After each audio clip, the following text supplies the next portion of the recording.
Let's talk about SmackDown. We start off with Randy Orton, you know what I mean? Talking about how he's doing this for him and all that stuff. We don't care about whether you're doing it for you, Randy. We've wanted you to go this direction for a while. We tired of the friendly game. So however you got to get it or however you feel about getting this title, doing it for yourself or the people, get it done and make it bloody. The crazy part about this segment is like, you know, of all people to choose, they chose Pat McAfee. For what?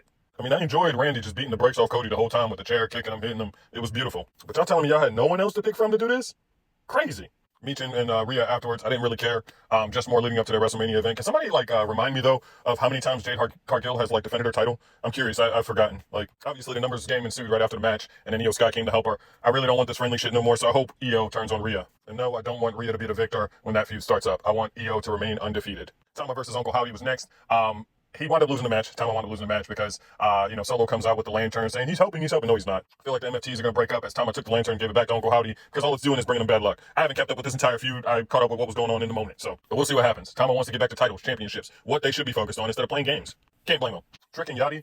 I like the chemistry here, to be honest. I hope they keep Yachty around with Trick, rolling for a little while. I like the chemistry. I haven't listened to any Yachty's music except for maybe what somebody else plays or a feature he's on, but I'm loving the chemistry here with him and Trick. It felt so natural.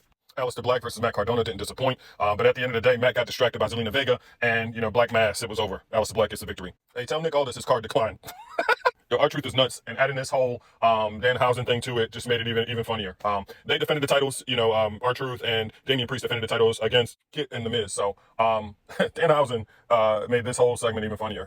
Asuka Hausen is not real. She can't hurt you. Please, someone show me a fusion of what Asuka and Danhausen would look like. R-Truth accused Asuka of putting curses on people. I'm done. But anyway, back to the match. Danhausen, tried to tell The Miz and Kit that he would lift the curse. He would just have to touch his hand at the ring, and they refused. So then Danhausen winds up cursing the ref, and upon a 3 count, he could have almost had the titles. The ref's arm started hurting, which, R-Truth and them took advantage and retained. Then we move on to Bayley and Lyra versus Charlotte and Alexa Bliss. To be honest, I think Bayley on this wrestled better than I've seen anything she's done on Raw recently. I don't know if it's the people they're learning her with or if Raw just wants her to just be depowered, not doing anything, but I think she did very well in this match. I think both teams actually did really well, and I liked it. Charlotte and Bliss, wound up getting the dub, and then you got the current tag team champions that have to get their licks in. Lash and Nia Jax, which was to be expected. Last but not least, you had the Sami Zayn and Carmelo rematch, which only came about because of the segment with Trick and Yachty. They sort of talked him into it. Carmelo was not taking no for an answer and getting his title back, but then he wound up losing, which made me feel like, while the ref was checking on Carmelo and the nasty fall he had, Sami Zayn took advantage of it. But to be honest, I feel like Sami's sort of heel. He's already got the heat. People don't like him, so this would be a great time to turn heel.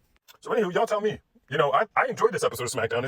This is better than anything I've gotten on Raw. I've gotten way more matches, way more better promos and stuff. What is going on? Why can't I get this on Monday nights? Y'all tell me how y'all feel. Y'all probably been watching SmackDown way longer than I have because I just recently got it, last night. So, fill me in.